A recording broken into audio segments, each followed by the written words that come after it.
Aparat Satreskrim Polres Ngawi meringkus 3 pelaku pembalak liar di hutan perhutani KPH Ngawi, Jawa Timur. Sejumlah barang bukti disita, polisi masih memburu 5 pelaku yang masih buron.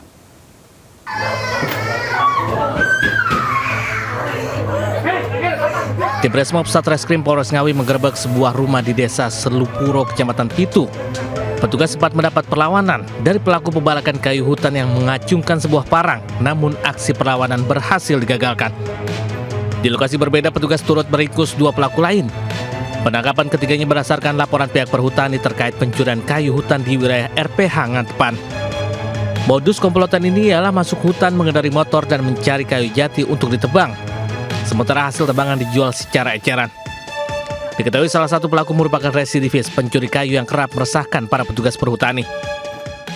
Karena pada saat ditemukan di lokasi terdapat 1 buah senso dan 2 batang kayu jati, sehingga setelah dilakukan penelusuran dari kelompok pelaku ditemukan 22 batang kayu jati berbagai macam ukuran.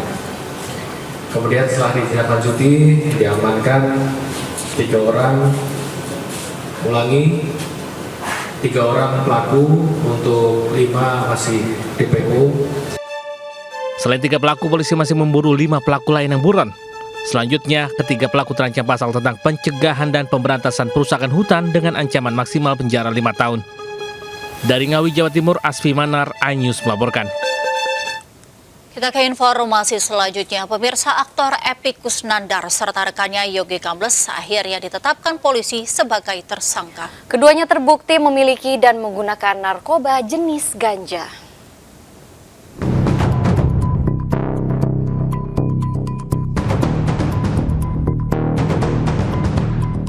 Epy Kusnandar, aktor ternama Indonesia, serta rekannya Yogi Kambles resmi ditetapkan sebagai tersangka oleh Polres Metro Jakarta Barat. Polisi hanya menghadirkan tersangka Yogi, sedangkan tersangka Epy Kusnandar tidak bisa dihadirkan karena alasan kesehatan. Usai menjalani serangkaian pemeriksaan dan tes urin, aktor yang akrab disapa Kang Mus terbukti memiliki dan menggunakan narkoba jenis ganja. Ia diwajibkan menjalani rehabilitasi, sementara rekannya Yogi terancam kepemilikan narkoba dengan hukuman maksimal 12 tahun penjara.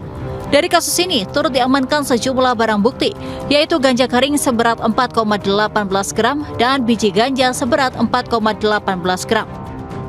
Kita kenakan dengan pasal yaitu 127 ayat 1 huruf A Undang-Undang Nomor 35 Tahun 2009 tentang narkotika, tentang penyalahguna narkotika golongan 1 bagi dirinya sendiri, wajib direhabilitasi atau pidana penjara maksimal 4 tahun.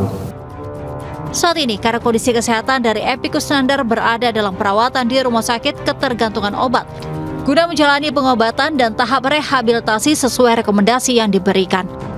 Dari Jakarta, Steven Patinama, Suryali Santoso, iNews melaporkan.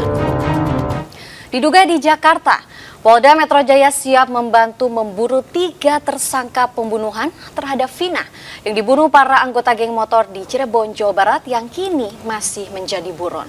Pihak Polda Metro Jaya akan berkoordinasi dengan Polda Jabar terkait kasus ini.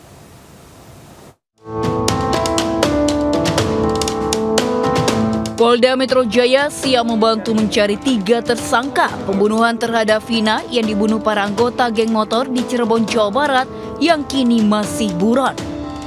Diduga ketiga tersangka yang masih DPO itu masing-masing bernama Peggy alias Perong, Andi, dan Dani berada di Jakarta.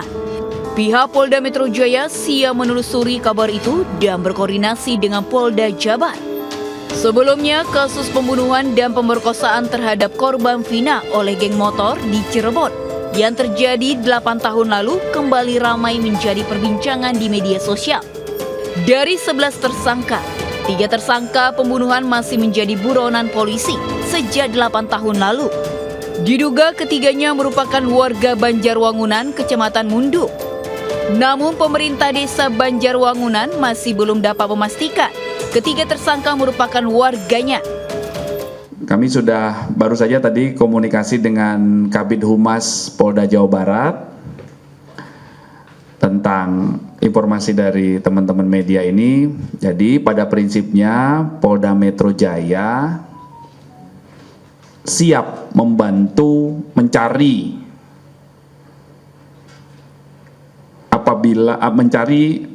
tersangka berdasarkan DPO yang diterima oleh Polda Metro Jaya. Tetapi saya akan berusaha sudah merilis ke RT RW bahwasannya ada rilisan dari Polda, ada ininya ke warga Banjarwangunan dan ada ciri-cirinya, dan saya sudah sebarkan ke RT RW.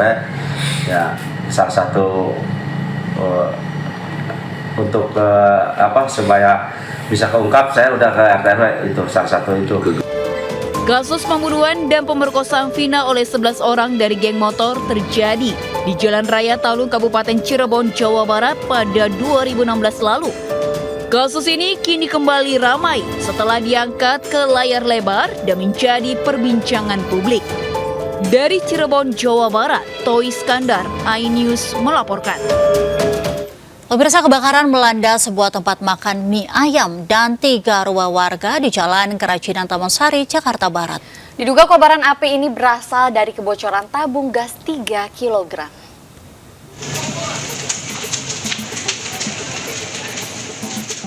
Kobaran api meludaskan sebuah tempat makan mie ayam Jalan Kerajinan Taman Sari, Jakarta Barat.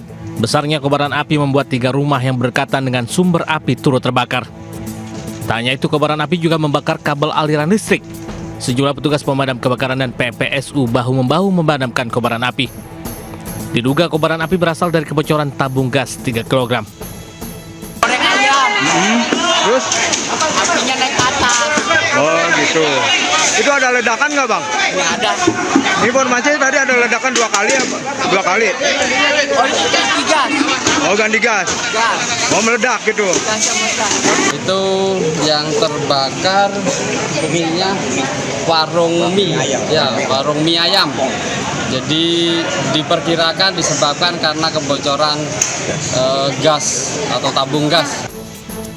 Berselang setengah jam, kobaran api berhasil padam usai 15 unit mobil pemadam kebakaran Jakarta Barat diterjunkan ke lokasi. Dari Jakarta, Miftahul Gani, iNews melaporkan. Pemirsa, seorang pelajar tewas terlindas truk di Jalan Raya Gedek, Mojokerto, Jawa Timur. Ya, kecelakaan maut disebabkan lantaran korban yang hendak menyalip terpeleset hingga terjatuh ke kolong truk.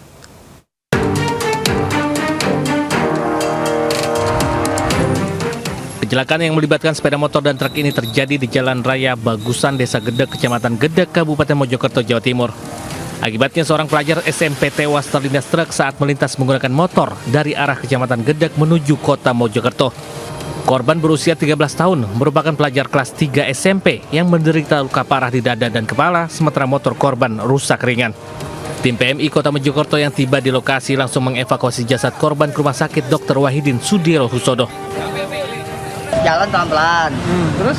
Nah, terus saya nggak tahu dia nyalip ke kiri. Tahu-tahu tuh dia langsung jatuh. Jatuh Losot. Kiri. Hah? Jatuh kemana? Kira-kira Ke kanan langsung. Kanan, Nah, motor ke kiri di kanan. Kepleset. Unit Laka Lantas Polres Mojokerto Kota menggelar olah TKP dan memeriksa sejumlah saksi. Barang bukti motor dan sopir truk dibawa ke Polres Mojokerto guna pemeriksaan lebih lanjut.